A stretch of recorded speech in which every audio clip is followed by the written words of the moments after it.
Olá pessoal, tudo bem? Sou Bruno Cândido dos Santos, doutor em Geografia pela Universidade de São Paulo, e esse é o nosso quarto episódio do Vídeo em Tese, que é o formato que escolhi para divulgar partes da minha tese de doutorado sobre transporte rodoviário de passageiros no Brasil.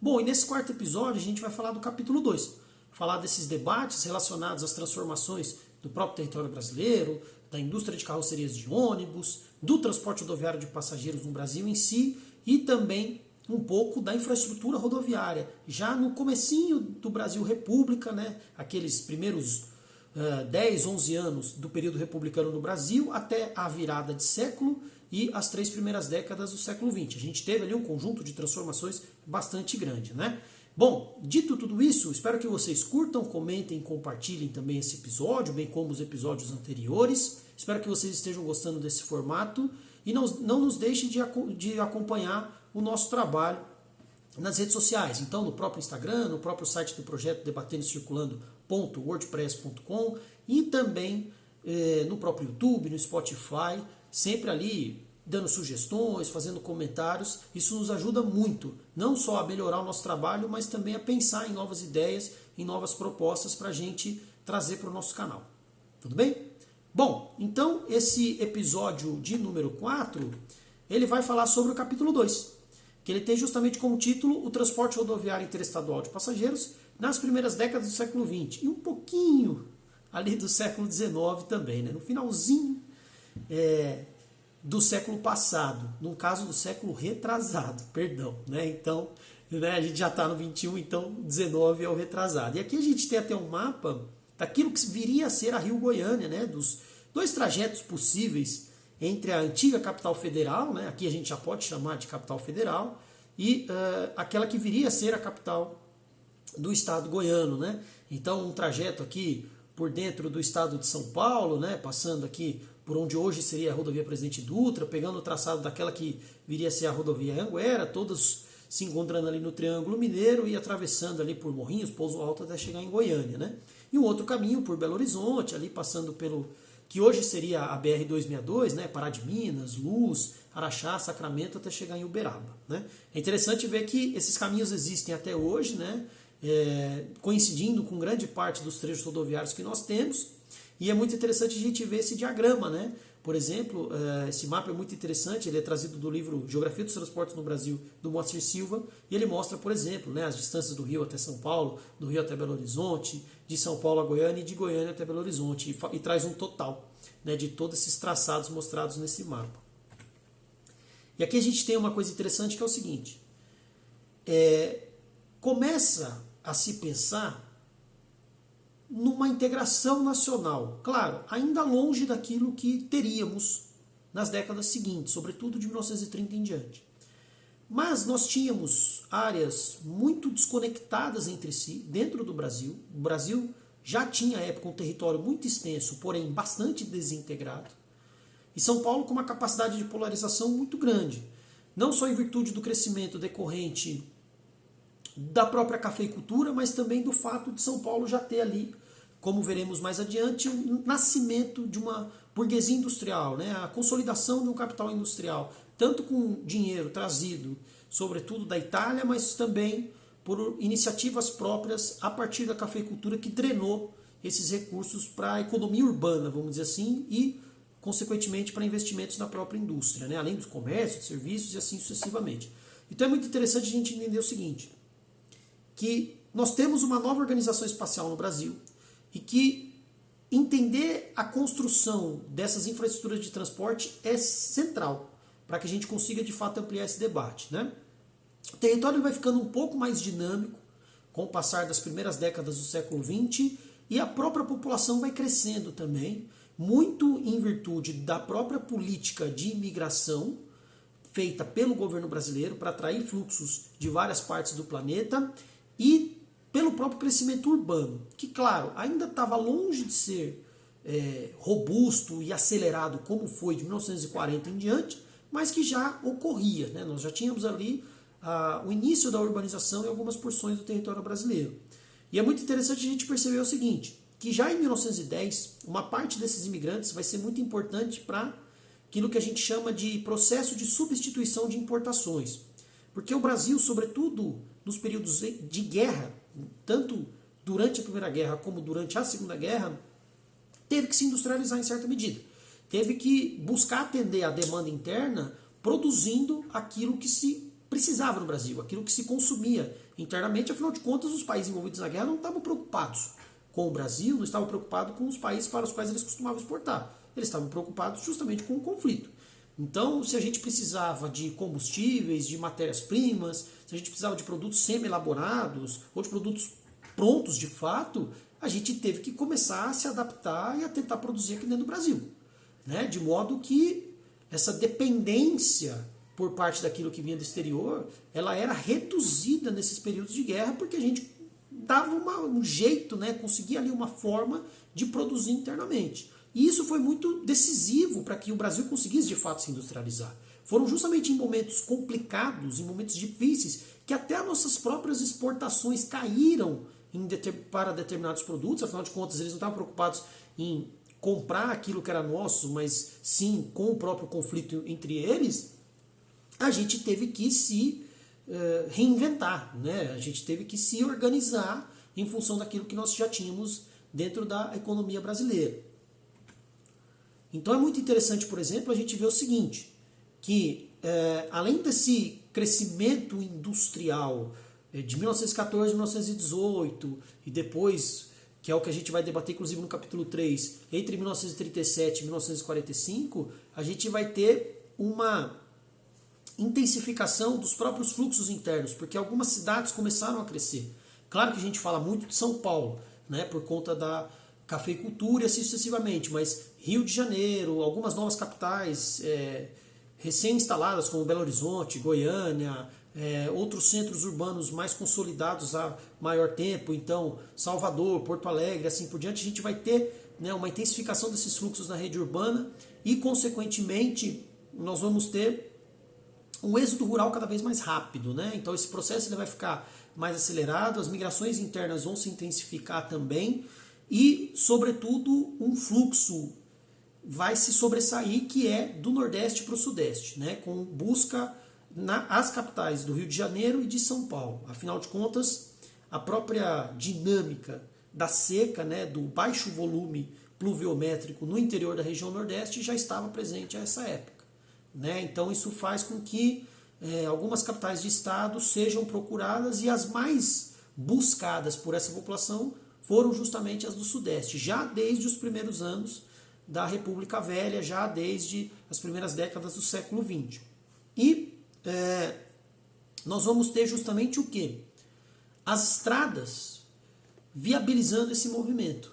Né? Então, se no capítulo 1 eu falei de alguns trechos um pouco mais curtos, né? Aquilo que foi construído e minimamente organizado durante o período imperial, no período republicano a gente começa a ter uma mudança de padrão. A gente começa a ter alguns trechos um pouco maiores, a gente começa a ter alguns planos de viação um pouco mais abrangentes, um pouco mais robustos, a gente já começa a ter um pouco de reflexões a respeito de conexões internas maiores, mais extensas, de 1.000, 1.500 até 2.000 quilômetros, o que à época evidentemente era um tremendo desafio, mas que paulatinamente foi superado, paulatinamente foi organizado para que essa circulação de longa distância fosse viabilizada.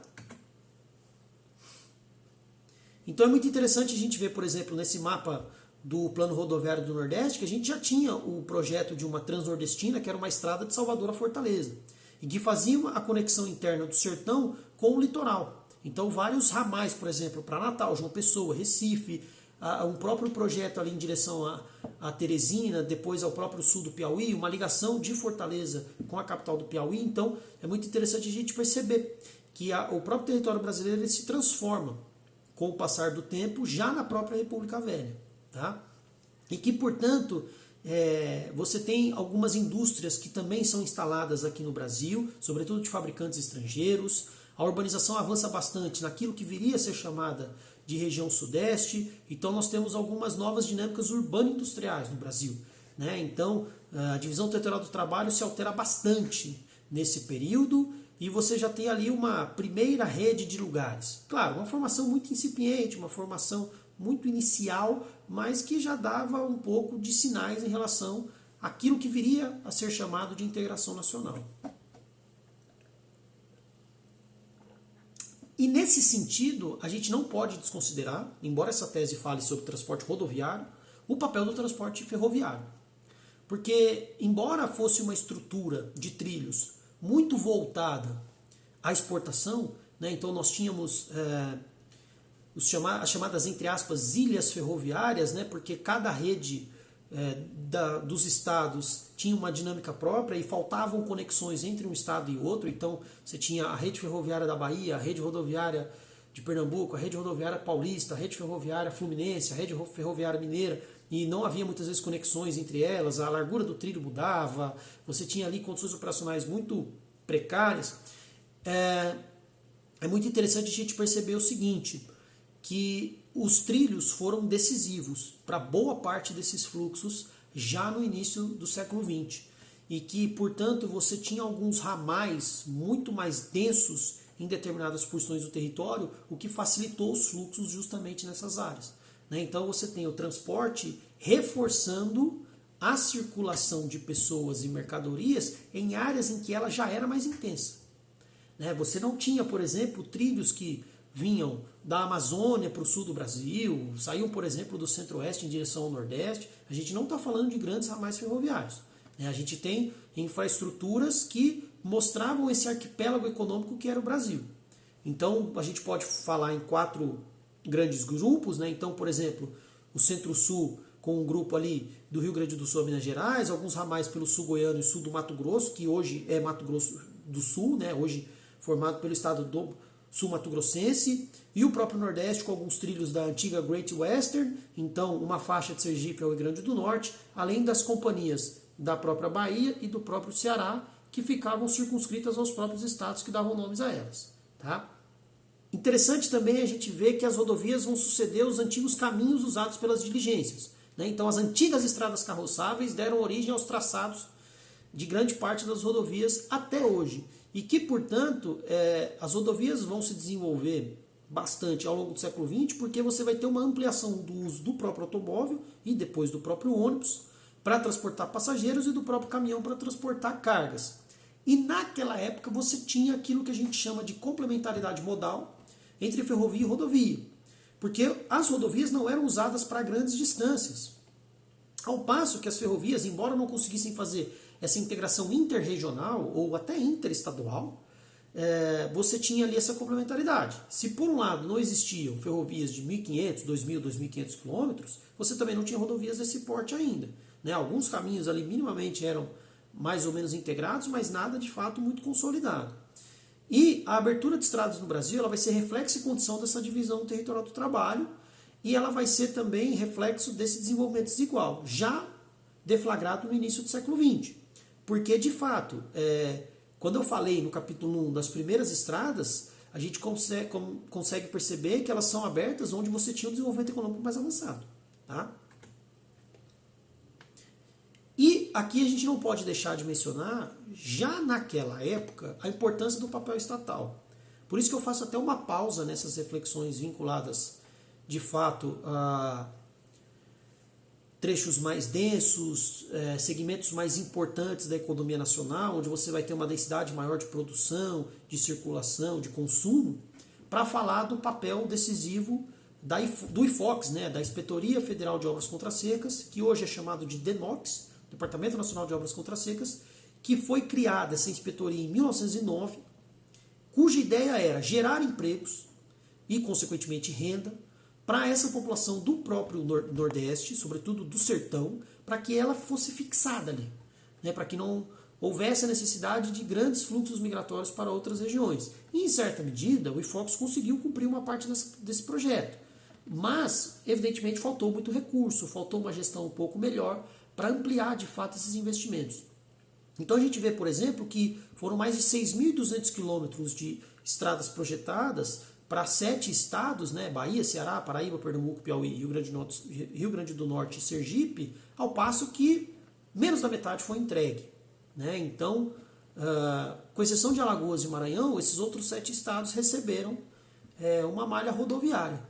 que evidentemente não tinha a construção técnica que viria a ter as outras estradas Brasil afora, né, e muitas delas inclusive tiveram que ser readequadas posteriormente, mas que à época já era o suficiente para viabilizar a circulação rodoviária de pessoas e de mercadorias.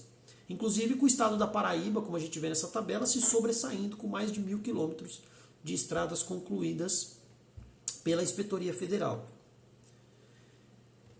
E no finalzinho do século XX, no findar daquilo que a gente conhece como República Velha, nós temos como presidente o paulista Washington Luiz, que quando foi prefeito da cidade de São Paulo, quando foi governador do estado de São Paulo, incentivou bastante o transporte rodoviário, né? A célebre frase "governar e abrir estradas" é do próprio Washington Luiz, né? Ele foi um rodoviarista bastante ativo, né? Um entusiasta da circulação rodoviária por todo o território nacional, e ele criou uma autorização para o governo federal chamada Obrigações Rodoviárias, que a ideia era justamente angariar recursos para construir e conservar estradas de rodagem, de modo que o governo federal se tornasse o coordenador desse processo de expansão rodoviária.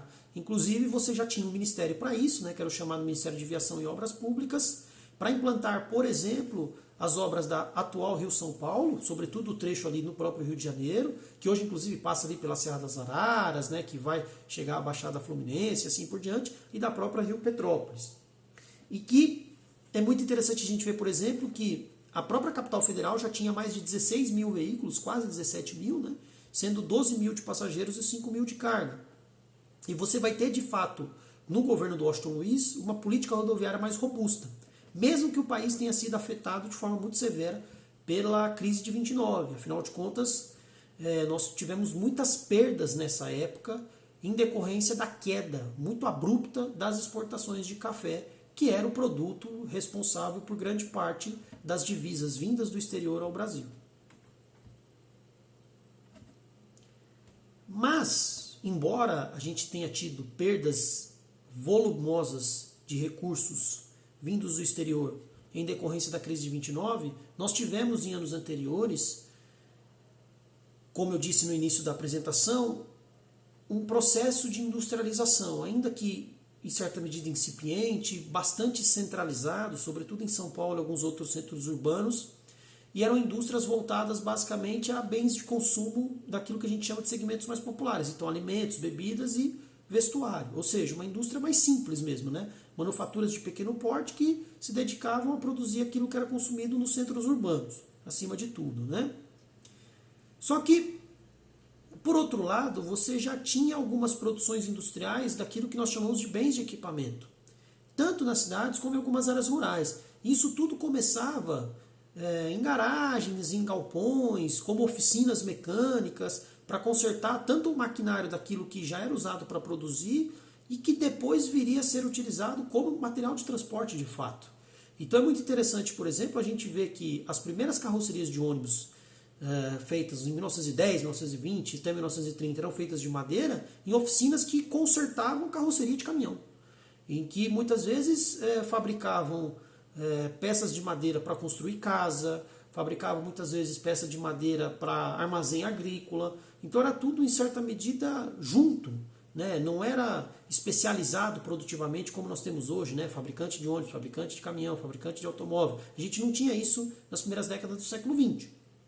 E é muito interessante a gente perceber o seguinte: o fato do Brasil ter vastas reservas de minério de ferro, isso considerando aquilo que tinha sido descoberto à época, fez com que a gente também conseguisse fabricar chapas de aço, né, e próprios materiais também à base de ferro, de modo que a gente tenha conseguido também produzir algumas dessas carrocerias, como eu comentei, não só com madeira, mas também com algumas chapas de aço e de ferro. Então, isso a gente também se beneficia da existência das matérias-primas aqui no Brasil, fazendo com que a gente tenha ali um processo de industrialização em ascensão que conseguisse utilizar matérias-primas que nós já tínhamos e utilizar, acima de tudo, a capacidade dessa produção brasileira de, entre aspas, improvisar, de, entre aspas, criar e inventar com base naquilo que estava disponível, naquilo que vinha trazido de outros países e servia de inspiração, de referência para a criação dos nossos próprios produtos. Então a gente vai ter, por exemplo, como o veículo dessa foto, adaptado a partir de um Ford T, né, que foi um primeiro veículo produzido em larga escala pelo Henry Ford, do chamado primeiro ônibus, né, que nós tivemos no Brasil, né, claro, ainda era chamado de jardineira, ele não era totalmente fechado, como a gente vê na foto, os próprios bancos de madeira, o próprio teto ali, mas é muito interessante que nós temos justamente a procura por essa montagem e manutenção de veículos, suscitando a criação de oficinas. E essas oficinas vão se tornarem fábricas relevantes de materiais de transporte. E talvez o primeiro grande exemplo é justamente a fábrica da Grassi, né? Fundada pelos irmãos Luiz e Fortunato Grassi, no centro de São Paulo, na Barão de Itapetininga, e que já em 1904, no fundo de uma garagem, fazia a manutenção de carrocerias, de caminhões e outros veículos de transporte que eram utilizados no Brasil, e eles criaram, né, vamos dizer assim, a primeira carroceria de ônibus adaptada a partir de um Ford T, como eu mencionei anteriormente. E esse ônibus também ficou conhecido depois de um tempo como o famoso Mamãe Me Leva, que fazia justamente esse transporte entre alguns bairros aqui de São Paulo, e ele começou a ser comercializado por outras partes do Brasil. Então é muito interessante a gente ver que a indústria de ônibus no Brasil, ela começa no fundo de uma garagem, de fato, né? Com as carrocerias sendo fabricadas por iniciativas autônomas. O caso da Grassi é talvez o mais emblemático por ter sido a primeira a de fato alcançar um mercado um pouco mais robusto e por ter tido uma duração temporal mais longa, né? Mas a gente tem várias outras iniciativas dessa ao longo das primeiras décadas do século XX. E até 1950 a gente tinha um uso de veículos majoritariamente importados, né? Então nós tínhamos fabricantes no Brasil que não montavam o veículo inteiro, elas montavam materiais, componentes para serem enviados para os próprios Estados Unidos, para de lá serem feitas as montagens completas, né? Ou seja, para você ter de fato a produção do veículo em sua totalidade nas fábricas da matriz, mas o Brasil já era estratégico para essa produção de alguns componentes, sobretudo em virtude da presença de algumas matérias-primas, como eu falei do próprio aço, mas também da própria borracha e assim por diante. E o que a gente tinha de montagem no Brasil, no caso da Ford e da General Motors, eram automóveis de passeio e alguns comerciais leves. Mas a partir daí a gente vai ter de fato, com o passar das décadas, a montagem de alguns veículos um pouco maiores. Claro que o papel estatal vai ser predominante e vai ser decisivo quando a gente falar da montagem de caminhões e ônibus, sobretudo pós-década de 1940, que é o debate que eu faço no capítulo 3 da tese. Mas é muito interessante a gente já ver o seguinte: tem uma certa cooperação entre a fabricação nacional, sobretudo de matérias-primas, de materiais para a própria indústria e de componentes também, com a indústria estrangeira fazendo a montagem de alguns veículos menores e levando componentes para montar veículos maiores lá fora. Um outro fato interessante é que não foi só a Grassi a primeira a montar carrocerias de ônibus, mas nós tivemos várias outras, inclusive fora de São Paulo, que também faziam a montagem dessas carrocerias. Então a Sport Schneider e Companhia Limitada em Estrela, uma cidade de pequeno porte no interior do Rio Grande do Sul, a própria Garage Moderna ou Garage Moderna, fundada no bairro do Flamengo, no Rio de Janeiro, a Kepler Weber, que existe até hoje, inclusive, que ela monta equipamentos industriais para o ramo alimentício, então ela monta silos, por exemplo, para armazenamento de grãos, alguns outros equipamentos para a produção agrícola, e nos anos iniciais a Kepler Weber fabricava carroceria de caminhão e ônibus. E a própria Light, que não é uma companhia brasileira, né? Uma companhia canadense que foi responsável pelo fornecimento de energia elétrica para o Rio de Janeiro, só que ela teve que começar a encarroçar chassis de ônibus a diesel pelo fato de que em determinados contextos começou a faltar energia elétrica. E a própria Light, que foi responsável inclusive pelo uso dos bondes em algumas cidades, como Rio de Janeiro e São Paulo, em virtude dessa falta de energia em determinados momentos, sobretudo nos períodos de guerras que a gente tinha a diminuição da importação de combustíveis, então a produção de energia elétrica ficava mais difícil, a Light chegou a ter que substituir os bondes por ônibus em determinados momentos, então ela também acabou fabricando algumas dessas carrocerias, fazendo o encarroçamento, né, que é quando você acopla a carroceria ao chassi, né, a parte mecânica, para fabricar o veículo como um todo. Podemos citar outras também. Então, por exemplo, a própria Manuel Rosas e Companhias, uma outra oficina carioca ali fundada na segunda metade da década de 20, a própria oficina Pirajá, criada pelo Fritz Weismann. Esse nome inclusive vai retornar no capítulo 3, porque ele vai depois fundar outras fabricantes de carrocerias, melhor dizendo, como a Metropolitana e a própria Ciferal, né? Então ele vai ser um dos industriais desse segmento muito relevantes para a produção de ônibus no Brasil. Depois você tem a própria Reichert, a Vieira e a Ipiranga, né? Algumas delas evidentemente foram fechadas depois, foram adquiridas por outras, mas é importante a gente citar esse primeiro grupo de fabricantes de veículos de transporte no Brasil, sobretudo de ônibus. E quando a gente fala do transporte rodoviário em si, né, aqui já caminhando para o final da nossa apresentação, a gente tem que falar da norma. O papel normativo é decisivo, é determinante para que a gente tenha de fato a realização do serviço regular. Então, um decreto que se destaca para a construção rodoviária é o próprio decreto 8.324 de 1910, que além de autorizar a concessão de recursos para a construção de rodovias, também autorizava a criação de serviços de transporte rodoviário de passageiros. À época ainda por automóveis, né, não se falava tanto em ônibus, como viria a ser falado nas décadas seguintes, nos anos seguintes acima de tudo, mas é muito interessante a gente ver que o papel da norma é mais uma vez decisivo. E aqui eu aproveito para trazer uma reflexão que mostra o quão foi decisiva a participação do transporte rodoviário no processo de integração territorial do Brasil, que é uma reflexão trazida pelo próprio Inácio Rangel, mencionado na apresentação anterior, enfim, um economista maranhense bastante brilhante em suas formulações, que ele vai dizer o seguinte, que o transporte rodoviário ele é muito flexível, né? Ele usa o termo plasticidade, e essa plasticidade é muito importante para quebrar aquilo que ele chama de isolamentos regionais para unificar o mercado. E aqui uma metáfora que ele traz, né, como uma mancha de óleo num pano. O que ele está querendo dizer com isso basicamente? Que diferentemente do serviço ferroviário, que diferentemente do transporte aéreo, que diferentemente do transporte hidroviário, essa flexibilidade do serviço rodoviário, da circulação que não demanda obrigatoriamente uma infraestrutura totalmente pronta, você vai ter a unificação desse mercado, né, a integração desse território nacional bastante facilitada pela circulação desses veículos. É o que eu costumo dizer, inclusive, quando perguntam por que o transporte rodoviário é predominante no Brasil. Uma das diversas respostas é: um trem sem trilho ele não vai funcionar, né? Ele não consegue percorrer ali o seu trajeto. O transporte aéreo, além de ser custoso em termos de operação, mesmo que aqui no Brasil ele tenha tido um papel relevante, sobretudo na expansão da fronteira agrícola, isso já na segunda metade do século XX, ele tem custos operacionais muito elevados que dificultam em certa medida o acesso tanto para passageiros como até para o transporte de encomendas e de cargas de forma geral. O transporte rodoviário precisa da água, dos rios, do mar, enfim, de algum outro tipo de estrutura.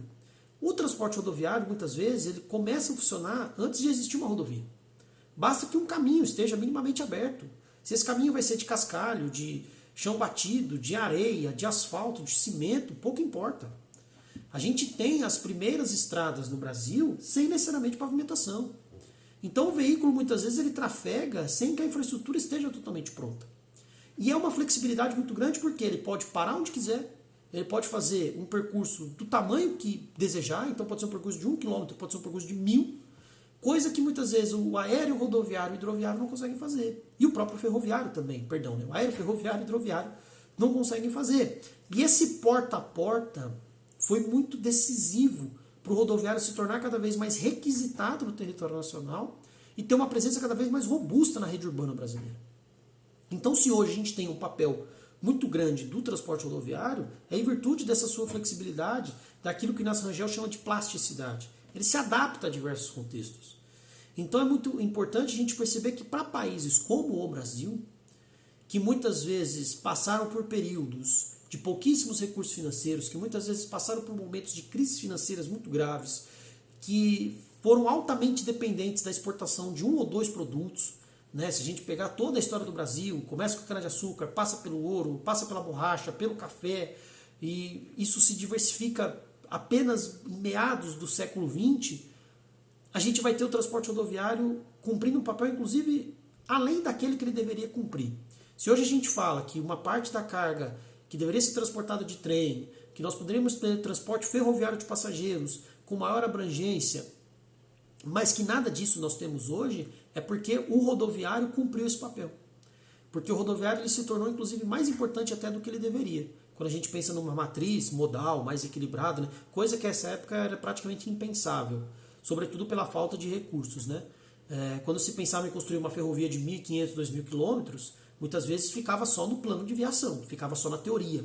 Né? Na prática, muitas vezes isso não se efetivava, isso não ocorria. Então o transporte rodoviário ele é decisivo muito por conta disso. Né? Flexível, capilar, consegue fazer deslocamento de vários tipos, de várias formas. Quando viu, esse movimento se organizou. E o Brasil foi integrado, em certa medida, pelo transporte rodoviário. Claro que cheio de lacunas, cheio de problemas, isso a gente debate bastante na tese nos capítulos seguintes, mas foi o que ocorreu, em certa medida. Né? Então, quando o Inácio Rangel traz essa metáfora de uma mancha de óleo no pano, ou seja, é aquilo que percorre meio que de forma aleatória, sem tanta coordenação assim, mas que funcionou. Pode não ser o ideal, mas para o caso brasileiro foi a forma que encontrou-se para organizar minimamente a integração do território. Então é muito interessante a gente perceber que, sobretudo nos primórdios, esses deslocamentos eram reduzidos. Então transportava-se pouca carga, transportava-se pouco passageiro. Mas que, conforme inclusive os próprios veículos vão se tornando cada vez mais robustos, ampliando a capacidade de transporte, as próprias rodovias vão aumentando suas quilometragens, a própria pavimentação melhora, o transporte rodoviário vai se tornando cada vez mais importante. Então foi um processo gradual, foi um processo que encontrou evidentemente seríssimas dificuldades, sobretudo em questões financeiras, né? Então faltou muito recurso para investimento em rodovias maiores, em rodovias já com uma capacidade mais importante. A gente já tem até hoje, né, traçados muito antigos, com a geometria da própria rodovia bastante comprometida, mas esse movimento ele começa no século XX e vai se tornar cada vez mais relevante conforme os anos se passavam. Né? Então, vem o governo do Getúlio Vargas, vem o governo do Juscelino Kubitschek, e o transporte rodoviário vai se tornando cada vez mais protagonista nesse processo de integração nacional. E aqui é muito interessante a gente ver que já nas primeiras décadas do século XX a gente vai ter alguns serviços de transporte coletivo intermunicipal. Por exemplo, entre Porto Alegre e Gravataí, com viagens de volta 2 vezes a semana já em 1914. Nesse mesmo ano, a chamada Autoviação Araxá-Sacramento em Minas Gerais. Algumas viagens entre Uberaba e Prata, né? Esses dois casos aqui de 1914 em Minas, no Triângulo Mineiro. Uma linha de transporte de passageiros foi solicitada justamente pela firma paulista J. Lucy e Companhia, que inclusive possibilitava a construção de hotéis e bares ao longo do trecho, um trajeto em Pernambuco de Garanhuns a Bom Conselho, em Minas Gerais uma outra linha entre Caeté e Peçanha pela Companhia Autoviação Centro de Minas e uma outra linha de automóveis pela Companhia Autoviação Goiânia entre Roncador e Goiânia, já em 1918. Mas, claro, quando a gente fala de transporte rodoviário de fato, né, quando a gente fala inclusive da operação feita por ônibus, claro, os automóveis, sobretudo aqueles que conseguiam transportar 5 até 6 passageiros, foram muito utilizados também. Teve muita empresa de ônibus que começou de fato com automóveis, né, para depois adquirir veículos com capacidade maior. Inclusive algumas começaram com caminhão também, adaptando esse caminhão para o transporte de passageiros, né, aquilo que ficou conhecido como pau de arara, né, que é quando você posiciona algumas tábuas dentro da carroceria do caminhão e faz o transporte de passageiros por ali mesmo. E é muito interessante a gente ver que esse transporte rodoviário ele vai ter uma atuação muito marcante entre cidades próximas. E mesmo assim as viagens eram longas. Longas não em distância, longas em tempo. Então a gente tem alguns registros históricos de viagens que duravam 2 dias para distâncias de 100, 150 quilômetros. Porque de fato a pavimentação não existia, então a viagem durava 15, 16 horas e não tinha iluminação artificial para viajar durante a noite. Então, muitas vezes, uma linha do norte do Rio Grande do Sul até o oeste de Santa Catarina, que hoje dura 3, 4 horas no máximo, contando já todas as paradas, inclusive, a época durava 2 dias. Então, você tinha que parar depois que o sol se punha para dormir, para fazer refeições, para continuar a viagem só no dia seguinte. Claro, isso mudou bastante depois, com o passar do tempo, com o avanço da tecnologia e assim por diante. E aqui a gente tem uma fotografia daquele que seria o primeiro registro de uma empresa de transporte de passageiros que existe até hoje, que é a Autoviação Catarinense, lá de Florianópolis, em que ela noticia no diário A Cidade serviços de transporte de passagens entre Blumenau, Itajaí, Tijucas e Florianópolis, né? Naquilo que eles chamam de auto-ônibus rugby 6 cilindros, né? Então eles colocam os horários partindo de Blumenau e partindo de Florianópolis, e aqui onde tinham os embarques e os desembarques, né? E aqui eu coloco a Catarinense porque é a primeira empresa oficialmente estabelecida no Brasil em 1928, e depois dela nós temos algumas, 1930, 1932 e assim por diante. Claro que muitas delas fecharam, encerraram suas atividades, ou foram adquiridas, ou fizeram fusão com outras companhias, mas considerando daquelas que nós temos em operação até hoje, a Catarinense é considerada oficialmente a primeira, né, que opera não só no intermunicipal, mas também no interestadual, e tem até alguns trajetos internacionais entre Santa Catarina, Paraná e Paraguai. Então, eu encerro essa apresentação fazendo um convite para o debate, para a discussão do próximo capítulo, né? Inclusive esse vídeo do capítulo 2 ficou um pouco mais longo, afinal de contas, esses capítulos são um pouco maiores, e eu gostaria de encerrar dizendo que se hoje nós temos um transporte rodoviário muito abrangente em todo o território nacional, a gente deve muito a esses primórdios, que mesmo com obstáculos, que mesmo com dificuldades, que mesmo com falta de investimentos, que mesmo com uma organização muito precária, conseguiu se estabelecer no território nacional e conseguiu exercer um papel decisivo para a integração do país.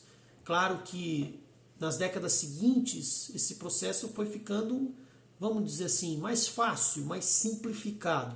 O que não quer dizer que os desafios não ocorreram, né? O que não quer dizer que nós não tenhamos tido muitos outros problemas, muitas outras dinâmicas, mas por outro lado nós tivemos também um desenvolvimento, tanto do próprio território brasileiro, como da indústria de ônibus, como das próprias empresas de transporte rodoviário. A própria norma se transforma para tentar se adequar a esse movimento em constante transformação. Então, se hoje nós temos um transporte rodoviário nacionalmente estabelecido, tudo isso começa, acima de tudo, nas primeiras décadas do século XX. É claro que no século XIX ali nós temos alguns protótipos daquilo que viria a ser otimizado, ampliado e aprimorado nas décadas seguintes, mas se hoje nós temos um transporte rodoviário da maneira como ele se realiza, e aí eu não falo apenas da circulação, eu falo da produção industrial, da organização empresarial, da própria norma, das transformações do território brasileiro, grande parte disso tudo se inicia nas primeiras décadas do século passado. Tudo bem? Bom, então esse foi o 4º episódio do Vida em Tese. Espero que vocês tenham curtido, espero que vocês tenham gostado. Continuem nos acompanhando pelo próprio debatendocirculando.wordpress.com, pelo Instagram, pelo YouTube, pelo Spotify. Lembrando que esse episódio já estará disponível também nessas plataformas. E não deixem de curtir, não deixem de comentar e não deixem de nos sugerir novas ideias, de sugerir novas propostas para que a gente traga materiais para o nosso site e materiais para esse projeto como um todo. Tá? Então eu agradeço, espero que vocês tenham gostado desse episódio, espero que possam continuar acompanhando essa série Vídeo em Tese. Afinal de contas, esse foi o vídeo apenas do capítulo 2, então a gente ainda tem muita discussão para fazer pela frente. Até mais, gente. Tchau, tchau.